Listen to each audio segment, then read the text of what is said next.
Hello, hello, hello. Come on in, come on in. Hope y'all can hear me okay.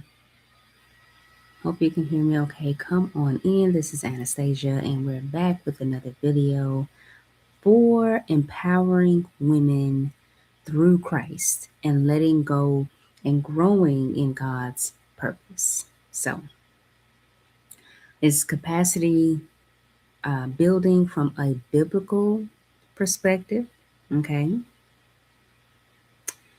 And it's not about carrying more, but more so learning what to release and allowing God to strengthen us. So, as women, we often carry responsibilities, expectations, and disappointments, and emotional wounds. Okay.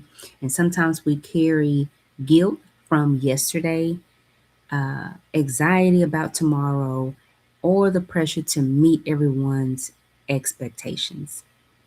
But we become so accustomed to carrying these burdens that we begin to believe they're simply part of who we are. That's just who we are, just who I am.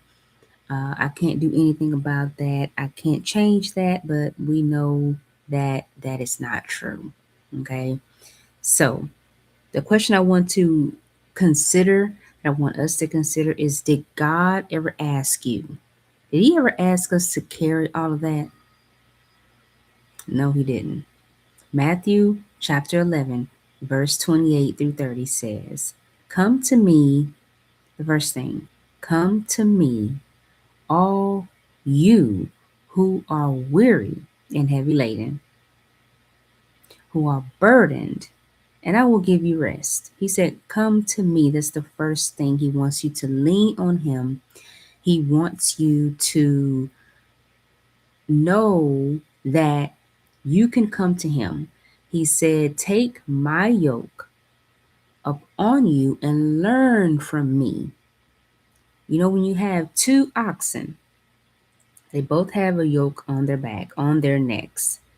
When Christ says, Take my yoke and learn of me, when the oxen has that um, this yoke upon their neck, they have to be led where to go, led which way to turn, by the driver or the leader that has the reins.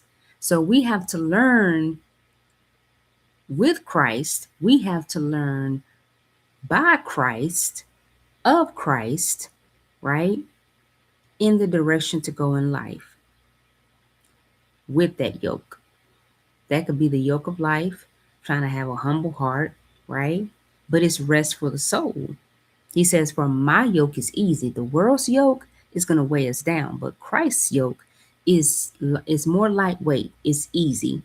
And he said, My burden is light. Jesus never promised that that we would live a life without challenges. He never promised that we would live a life without trials, but he did promise that we would never have to carry them alone. And a lot of us carry these trials and tribulations alone. And so we go into a trance of depression, isolation, madness, anger, and that's just not the way of God. That's not how He wants us, right? So, what is capacity building?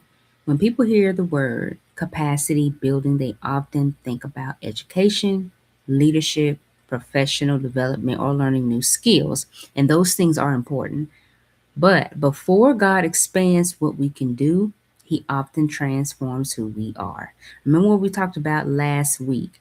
Before He can give you what you need to do, He's going to first transform you in order to do it, right?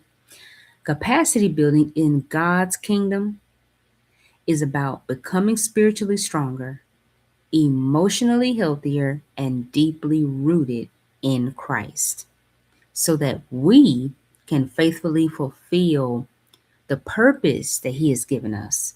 We can faithfully do that. Once we come into a place of being transformed into who He wants us, once we come into a place that we know who we are in Christ, but if we don't know the magnitude of who we are, or becoming spiritually stronger, we will not be deeply rooted or emotionally healthy, right? To become faithful and fulfill the purpose that He has given us. Am I right or wrong? Okay. So sometimes God increases our capacity by adding wisdom, and sometimes He increases our capacity by asking us to let go, right? So, what are we carrying that doesn't belong to us? The weight of other people's expectations. Many women carry that. We carry that. The guilt over mistakes God has already forgiven. We beat ourselves down. We could have did this. I could have did more. I wasn't there. I could have been there. No, because if it's another person's problem, what good is it going to do you to put yourself or your things on the back burner just to be there for a person, you know, in comparison, or and then feel guilty about it later, right? Something's going to go undone in your life, right? Fear of failure, comparison to other women, also anxiety about the future. Instead of celebrating what God has to hold in the future, we're stressing about what's coming in the future, right? We have bitterness about past hurts. We also believe that we must always be strong. And it's okay to not be strong. It's okay to not have it all together. It's okay. It's okay, right? So I'm not going to be before you long. This is Anastasia with Faith and Light Studio. And I just want you to let you know to stay strong, right? Know that God's invitation is always to cast your anxiety, all of your anxiety, onto Him because He cares for you. Okay? That tells us to give them to God. Understand that, know that, stand on that, live it out. I will see you guys next time for Capacity Building and Empowering Women, Faith and Light Studio. You guys have a good day. I love y'all. Be blessed. See you next time. Bye bye.